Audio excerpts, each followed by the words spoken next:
안녕하세요. SPI 고병기 편집장입니다. K리츠 위클리 전해드리도록 하겠습니다.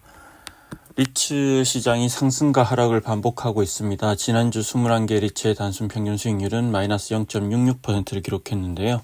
전주에 1.76% 상승하면서 한 주 만에 상승세로 전환됐지만 다시 일주일 만에 하락세로 전환을 했습니다. 최근 4주 동안 리츠 시장을 보면 이 상승과 하락을 반복하고 있는데요. 특히 지난주 같은 경우에는 배당락과 겹치면서 하락폭이 커졌습니다. 같은 기간 동안 코스피 지수는 마이너스 3.22%를 기록했습니다. 지난주 시장에서 주목했던 지표는 미국 연방준비제도 이사회가 기준금리 결정 시에 중요하게 참고하는 개인소비지출 PCE 가격 지수가 있는데요. 미국 상무부는 지난 28일에 지난 2월 PCE 가격 지수를 발표를 했는데 전년 동월 대비 2.5% 상승해서 이 시장 전망치에 부합을 했습니다. 전월 대비로도 0.3% 올라서 역시 전망치에 부합을 했는데요. 다만 변동성이 큰 에너지와 식료품을 제외한 근원 PCE 가격 지수를 보면 전년 대비 동월 대비 2.8% 상승을 기록하면서 상승폭이 1월 대비 확대됐고 시장 전망치도 웃돌았습니다. 또한 근원 PCE 가격 지수의 전월 대비 상승률도 지난해 1월 이후로 1년 1개월 만에 가장 큰 폭의 상승률을 기록했고 시장 전망치도 상회를 했습니다.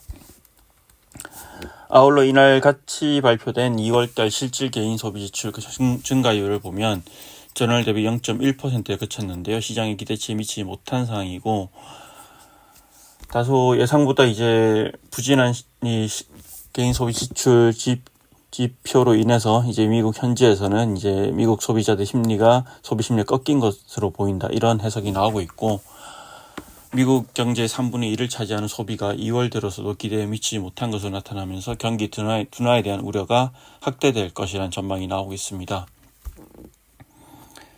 이번 주 시장에서는 이제 도널드 트럼프 미국 대통령의 입을 주목해야 될 것으로 보이는데요. 오는 4월 2일에 이 트럼프 대통령이 상호 관세의 수준과 범위, 대상 등을 발표할 계획이기 때문에 시장에 큰 영향을 미칠 것으로 예상되고 아울러 이번 주에는 고용지표가 대거 발표됩니다. 미국 노동부의 2월달 구인 이직 보고서를 비롯해서 ADP 전미 고용 보고서가 발표되고 마지막 거래일인 4일에는 미국 노동부의 3월 고용 보고서가 나옵니다. 그리고 이날은 이제 미국 노동부의 3월 고용 보고서와 함께 제롬 파월 연준 의장이 경제 전망을 주제로 발언할 계획이기 때문에 최근 고물가 속 경기 침체를 의미하는 스태그플레이션 조짐 우려에 대해서 어떤 견해를 가지고 있을지 어떤 얘기를 할지가 또 이렇게 시장의 관심사가 될 것으로 보입니다. 지난주에는 전체 21개 리츠 중에서 11개 리츠가 하락을 하고 8개 리츠가 상승을 했는데요. 가장 큰 폭으로 내린 리츠는 신한 알파 리츠입니다. 신한 알파 리츠 같은 경우는 한 주 동안 5.97% 하락하면서 5,000원대 중반대로 다시 이제 주가가 주저앉았는데요. 이 공교롭게도 신한 알파 리츠 같은 경우는 지난 20일에 강남역 인근에 위치한 BNK 디지털 사업 우선 협상자로 선정이 됐는데 이후에 주가가 계속해서 약세를 보이고 있습니다. 여러 가지 우려가 있을 수 있는데요. 일단 시장에서 이제 투자자 유상증자에 대한 우려를 이제 생각하는 것 같은데 일단 신한 리츠 운용에서는 당장은 유상증자는 하지 않겠다고 밝혔고요. 주식 담보 대출로 충분히 이제 자금 조달을 할 수 있다 이렇게 밝히고 있습니다. 그리고 또 신한 알파 리츠는 지난 28일에 배당 나기일도 있었죠. 그러다 보니까 주가 하락폭이 컸는데요. 이 신한 알파 리츠는 이제 매년 새로운 신규 자산을 편입하면서 성장을 하고 있는데 이 성장 전략에 대해서 여러 가지 의견이 있는 상황이고 이와 관련해서는 얼마 전에 이제 미래에셋의 상장 부동산 펀드가 남긴 교훈과 신한 알파 리츠의 파편화된 전략을 통해서 이 생각을 전해드린 바 있습니다. 참고하시면 좋을 것 같고요. 아울러 지난주에는 이제 배당락일이 겹치면서 주가 하락폭이 더 컸는데 전반적으로 ESR 캔들스퀘어 리츠 를 제외하고 이제 미래에셋 글로벌 리츠, D&D 플랫폼 리츠, SK 리츠가 지난주에 하락폭이 컸던 리츠인데 이들 리츠들이 이제 배당락 여파가 있었던 리츠들입니다. ESR 캔들스퀘어 리츠가 4.66% 내렸고요. ESR 캔들스퀘어 리츠는 배당락은 아니었습니다. 그리고 미래에셋 글로벌 리츠가 4.33%, D&D 플랫폼 리츠가 3.64%, SK 리츠가 2.75% 내렸는데 이들 리츠들은 대부분 배당락이 겹치면서 주가 하락폭을 키웠던 리츠들입니다.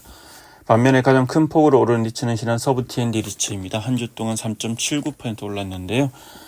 신한 서브 T&D 리츠 같은 경우는 홈플러스의 기업회생 신청 여파로 3월 첫 주 한 주 동안 8% 급락을 기록하기로 했는데 EU 스폰서인 서브 T&D가 만약에 겨우 홈플러스가 임차하고 있는 부분을 책임지하기로 하면서 시장의 우려를 불식시켰고 이후 지난주까지 3주 연속 상승하는 흐름을 보이고 있습니다. 개별 리츠 소식들을 좀 더 전해드리겠습니다. 우선 이지스 레지던스 리츠 관련 소식입니다. 이지스 레지던스 리츠가 지난주 회사채 조달 관련 공시를 했는데요. 신용등급 A-를 보유한 상장 리츠 중에서는 처음으로 연 4%대의 금리로 회사채를 조달하는 데 성공했습니다. 이지스 레지던스 리츠는 지난 27일에 기존 회사채 차환을 위해 100억 원 규모의 1년물 회사채를 발행했고 발행금리는 연 4.7%라고 공시를 했는데요. 지난 2024년에 발행한 금리보다 약 180베이시스포인트 낮은 수준이고 신용등급 A-급 상장 리츠가 발행한 동일 만기 회사채 금리 가운데 역대 최저치입니다. 기존의 동일 등급 및 만기 상장 리츠가 발행한 1년물 회사채 같은 경우에는 최저금리가 지난달에 JR 글로벌 리츠가 발행한 연 5.8%였고요. 아무래도 JR 글로벌 리츠는 최근 시장에서 우려가 큰 해외 자산을 담은 리츠가 이제 리츠이기 때문에 아무래도 국내 자산을 담은 리츠에 비해서 아무래도 이게 금리가 좀 높게 형성된 것으로 풀이되고요. 이지스 레지던스 리츠 같은 경우에는 기대 수익률이 낮은 대신 안정적인 수익률을 제공하는 주거를 기초자산으로 하는 리츠이기 때문에 이러한 특성이 반영되면서 금리가 낮게 형성된 것으로 풀이됩니다. 또한 이지스 레지던스 리츠가 같은 날 발행했던 150억 원 규모의 만기 3개월짜리 전단체 발행 금리는 연차 4.3%를 기록했는데요. 이 역시 동일 등급 및 만기인 상장 리츠가 발행한 전단체 가운데 최저금리입니다.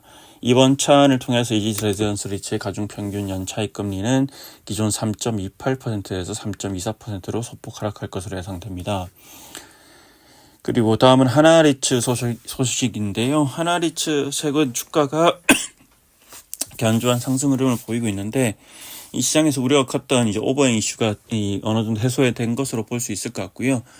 지난주에 이제 전해드린 소식 중에 과학기술인 공제가 블록딜로 하나리츠에 253억 원을 투자했다는 소식이 있는데 작년에 하나리츠 유증 당시 가장 많은 실권주를 인수했던 한국투자증권으로부터 하나리츠 주식 700만 주를 블록딜 방식으로 인수했으며 주당 3,600원 초반 수준입니다. 이에 따라 한국투자증권은 작년에 인수했던 실권주를 모두 매각했고 이 외에도 지난해 유증 당시 실권주를 떠안았던 하나증권, NH투자증권, SK증권 등 다른 증권사들도 실권주를 모두 시장에 내다 판 것으로 확인이 됩니다.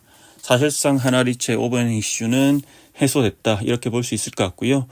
아울러 하나리츠는 최근 자리에서 물러난 최온 리츠 투자본부장을 이을 신임 리츠 투자본부장으로 국내 인프라 투자팀을 맡고 있는 유성국 팀장을 선임했습니다. 마지막으로 대신 밸류 리츠 소식인데요. 대신 밸류 리츠는 이제 아직 상장을 안 했지만 오늘 6월에 유가증권 시장 상장을 추진하고 있는 새로운 리츠고 2018년 이후로 상장하는 20대 두 번째 리츠가 됩니다.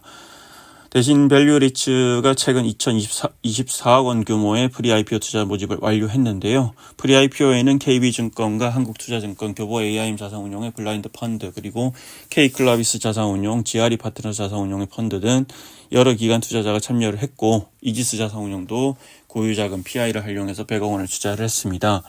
이 대신 밸류 리츠의 기초자산은 을지로에 위치한 대신금융그룹 본사 사옥 대신 343이고요. 대신증권을 비롯해서 금융계열사들과 최대 10년의 장기 임차 계약을 맺고 있는 빌딩입니다. 대신 밸류 리츠는 분기 배당을 통해서 7년 평균 약 6.3%의 배당 수익률을 낼 것으로 예상이 되고요. 또 이 대신 343을 기초자산으로 상장한 이후에는 향후에 강남역에 위치한 강남 343 등을 편입할 계획입니다. 이상으로 K리츠 위클리 전해드렸습니다. 고맙습니다.